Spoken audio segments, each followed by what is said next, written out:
Assalamualaikum warahmatullahi wabarakatuh. Pertama-tama kami ingin mengucapkan terima kasih kepada Bu Tantina selaku dosen pengampu pada mata kuliah TKMR kali ini.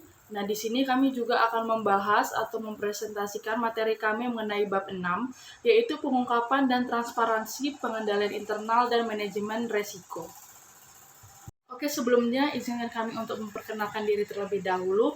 Pertama-tama saya yaitu Marta Oliborung Manurung dengan MPA Mahir 203. Yang selanjutnya ada Leonita Agustin dengan MPMR 135. Ada Rizky Amalia dengan MPM Mahir 161. Serta ada Fatona Nur dengan MPM Mahir 225. Nah, pertama-tama kita akan membahas mengenai latar belakangnya, yaitu pada bab kali ini akan dijelaskan mengenai prinsip transparansi, yang dimana akan menekankan pengungkapan informasi material secara akurat untuk mengurangi asimetri informasi dan melindungi pemangku kepentingan. Nah, di sini regulasi di Indonesia mewajibkan pengungkapan laporan keuangan, namun kepatuhannya masih bervariasi. Selain pengungkapan wajib, pengungkapan sukarela seperti laporan tanggung jawab sosial dapat meningkatkan kepercayaan investor kepada perusahaan dan menurunkan biaya modal perusahaan. Namun, perusahaan tetap harus mempertimbangkan dampaknya terhadap keunggulan kompetitif. Nah, selanjutnya kita akan membahas mengenai informasi yang perlu diungkapkan. Nah, setiap perusahaan itu harus atau wajib mempunyai kebijakan pengungkapan. Nah, apa sih tujuan dari pengungkapan ini sendiri? Tujuan dari pengungkapan ini adalah sebagai kerangka untuk melakukan pengungkapan informasi perusahaan terkait aktivitas apa aja yang terjadi di perusahaan itu, yang akan atau bisa disetorkan kepada para pemangku kepentingan untuk kepentingan mereka pribadi. Nah, di sini kebijakan pengungkapan perusahaan ini menurut subprinsip A prinsip 5 OECD pada tahun 2015, pengungkapan harus termasuk namun tidak terbatas pada beberapa informasi material berikut. Yang pertama, itu ada kinerja keuangan dan operasi perusahaan, di mana di sini akan ada laporan keuangan yang menunjukkan laporan posisi keuangan dan kinerja dari perusahaan. Nah, informasi mengenai kinerja keuangan ini dan operasi perusahaan itu harus terdapat dalam laporan tahunan. Nah, salah satu pengungkapan ini bisa analisis dan diskusi manajemen, di mana pengungkapan ini akan sangat berguna jika dianalisis bersama dengan informasi yang ada di dalam laporan keuangan. Yang kedua yaitu ada tujuan perusahaan dan informasi non-keuangan. Pengungkapan tujuan diperlukan pemangku kepentingan untuk melakukan penilaian apakah perusahaan telah mengambil kebijakan dan tindakan yang konsisten dengan tujuan didirikannya atau tujuan awal perusahaan tersebut atau belum. Yang ketiga itu ada kepemilikan dan hak suara utama. Sebagaimana saya jelaskan dalam prinsip OECD tadi mengenai hak dasar pemegang saham, salah satu hak dasar pemegang saham adalah mendapatkan informasi mengenai struktur kepemilikan serta hak mereka dibandingkan dengan hak pemegang hak lainnya.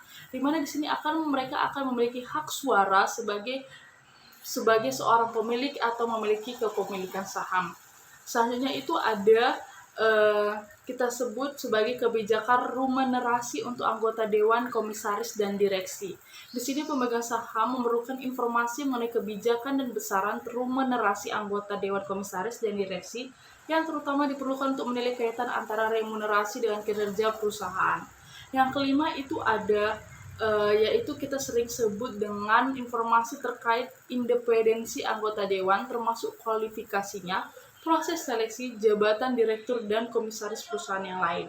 Ini perlu kita berikan atau kita sertakan informasinya dalam laporan tahunan. Yang keenam itu ada transaksi pihak berelasi. Nah, ini disebut pengungkapan di mana untuk memastikan bahwa perusahaan itu beroperasi dengan memperhatikan kepentingan semua pemegang sahamnya, semua yang berelasi dengan perusahaan itu. Nah, yang ketujuh yaitu faktor-faktor yang risiko yang diketahui, di mana di sini akan memerlukan informasi mengenai faktor-faktor risiko yang diketahui sehingga mereka atau perusahaan dapat mengambil keputusan berdasarkan informasi yang lengkap, sehingga ini akan lebih menguntungkan perusahaan itu di masa depan. Yang kedelapan itu ada isu terkait karyawan dan pemangku kepentingan lain. Nah, di sini akan sangat berguna karena karyawan dan pemangku kepentingan lain dapat secara material memengaruhi kinerja perusahaan, serta perusahaan juga dapat memengaruhi karyawan dan pemangku kepentingan lain secara signifikan. Di sini kita bisa cari hubungan atau mengetahui hubungan termasuk rumah narasi, mekanisme untuk perwakilan karyawan, serta hubungan dengan pemangku kepentingan lainnya seperti kreditor, pemasok, masyarakat sekitar, ataupun segala sesuatu yang berhubungan dengan perusahaan itu sendiri. Nah, selanjutnya akan dijelaskan oleh rekan saya. Selanjutnya saya akan menjelaskan standar laporan keuangan dan laporan keuangan yang berkualitas tinggi. Penerapan standar ini itu akan meningkatkan perusahaan.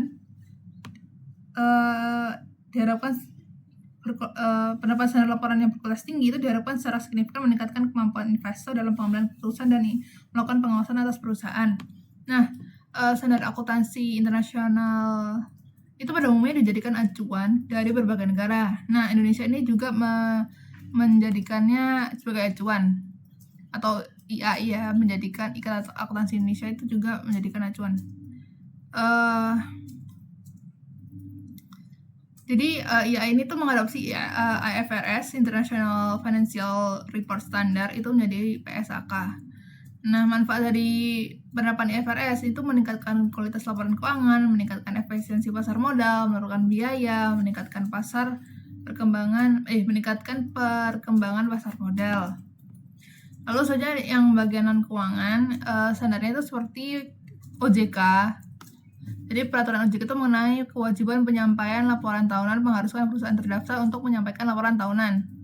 Di dalam peraturan tersebut juga terdiatur kewajiban pengungkapan mengenai sistem manajemen resiko dan pengendalian internal. Lalu ada GRI atau Global Reporting Initiative dan IRR International Integrated Reporting juga standar kerangka yang dapat dijadikan acuan perusahaan dalam melaporkan strategi aktivitas kinerja berkelanjutan. Lalu juga ada PUGKI, yaitu Pedoman Umum Governansi Korporat Internasional, Governance Korporat Indonesia, dalam prinsip pengungkapan dan transparansi juga itu diberikan rekomendasi terkait laporan keuangan, laporan berkelanjutan dan laporan tahunan. Selanjutnya ada pendekatan comply or explain. Jadi pendekatan comply or explain itu digunakan untuk mendorong perusahaan publik mengadopsi berbagai rekomendasi praktik tata kelola. Pendekatan ini pada dasarnya mengharuskan perusahaan publik mengungkapkan dalam laporan tahunan pernyataan terkait cara perusahaan menerapkan suatu pedoman CG sehingga memungkinkan pemegang saham dan para pemangku kepentingan mengevaluasi bagaimana rekomendasi di pedoman tersebut telah diterapkan. Nah, ada lagi yang mendasari perhitungan comply or explain itu adalah kebutuhan terhadap tingkat penerapan tata kelola antar perusahaan yang bervariasi tergantung pada jumlah dan keberagaman pemangku kepentingan yang dihadapi oleh perusahaan. Lalu agar pendekatan comply or explain ini diterapkan secara efektif, itu regulator perlu mengawasi dan memastikan bahwa perusahaan memberikan penjelasan atau alasan atas ketidakpatuhan terhadap rekomendasi tertentu dan bahwa penjelasan tersebut adalah cukup spesifik, wajar, atau masuk akal. Nah, selanjutnya kita akan membahas mengenai peranan auditor eksternal. Nah, auditor eksternal itu melakukan audit atas laporan keuangan perusahaan dan memberikan opini terkait kewajaran laporan keuangan, di mana laporan keuangan ini merupakan salah satu sumber informasi bagi pemegang saham dan juga pemangku kepentingan. Nah, prinsip 5CG dari OECD tahun 2015 itu menyatakan bahwa audit tahunan itu harus dilakukan oleh auditor yang independen, kompeten, dan berkualifikasi, dan juga dilakukan sesuai dengan standar audit berkualitas tinggi untuk memberikan asuransi eksternal dan objektif kepada dewan dan pemegang saham bahwa laporan keuangan itu menyajikan secara wajar posisi keuangan dan kinerja perusahaan dalam semua aspek yang material. Nah, ini tuh dinyatakan dalam subprinsip C. Nah, sedangkan dalam subprinsip D itu yakni auditor eksternal harus akuntabel kepada pemegang saham dan mempunyai tanggung jawab kepada perusahaan untuk melaksanakan audit secara profesional. Nah, selanjutnya kita akan membahas mengenai saluran komunikasi. Nah, dalam subprinsip E dari prinsip 5CG OECD pada tahun 2015 itu menyatakan saluran untuk mendiseminasi informasi itu harus memberikan akses informasi yang relevan secara adil, tepat waktu, dan juga efisien bagi para pengguna informasi. Nah, saluran untuk komunikasi itu dapat bernilai sama pentingnya dengan isi informasi itu sendiri jika informasi sulit diperoleh karena saluran komunikasi yang tidak memadai. Nah, maka dari itu, informasi tersebut menjadi tidak berguna walaupun isinya mungkin relevan. Nah, internet, website perusahaan, dan juga teknologi informasi lain itu dapat dimanfaatkan untuk meningkatkan diseminasi informasi karena informasi di internet itu dapat diakses dimanapun dan kapanpun dengan mudah dan juga tepat waktu kepada siapapun yang mempunyai akses internet. Nah, selain berkomunikasi satu arah melalui laporan tahunan, website perusahaan, dan juga seterusnya, perusahaan itu sebaiknya juga secara reguler berkomunikasi langsung dua arah dengan media dan para analis atau manajer investasi di pasar modal. Manfaat dari komunikasi langsung adalah perusahaan dapat merespon langsung pertanyaan atau masukan yang disampaikan para analis atau media yang mencerminkan kepentingan pemegang saham dan juga para pemangku kepentingan. Nah, perusahaan perlu memastikan bahwa informasi yang disampaikan dan didiskusikan dengan para analis atau media itu juga dapat diakses oleh masyarakat dengan mengupload informasi tersebut di website perusahaan. Nah, tindakan ini itu diperlukan agar semua pihak memiliki akses yang sama terhadap informasi mengenai perusahaan. Di sini saya akan menjelaskan mengenai peran pengendalian internal dan manajemen risiko dalam mengurangi konflik keyakinan dan penegakan DCG. Jadi untuk peran pengendalian internal sendiri adalah memastikan bahwa operasi dalam perusahaan itu berhasil dan operasi yang ada di perusahaan sehari-hari ini juga berjalan dan membantu perusahaan untuk mencapai tujuan usahanya. Nah, ada tiga kategori tujuan terkait dari aspek pengendalian, yaitu adalah tujuan operasi, tujuan pelaporan, dan kepatuhan.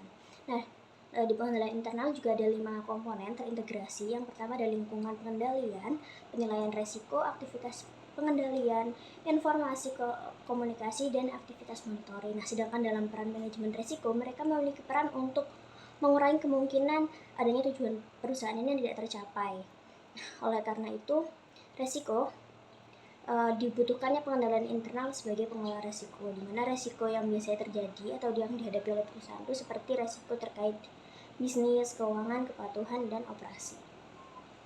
Selanjutnya di sini adalah pelaksanaan prinsip pengungkapan dan transparansi di Indonesia menurut hasil penilaian OECD ASEAN CB Scorecard. Jadi prinsip-prinsip tata kelola korporasi OECD itu mengatakan bahwa kerangka tata kelola korporasi harus memastikan bahwa pengungkapan ini tetap tepat waktu dan akurat dilakukan atas semua informasi material terkait dengan korporasi, situasi keuangan, kinerja, kepemilikan, dan tata kelola korporat.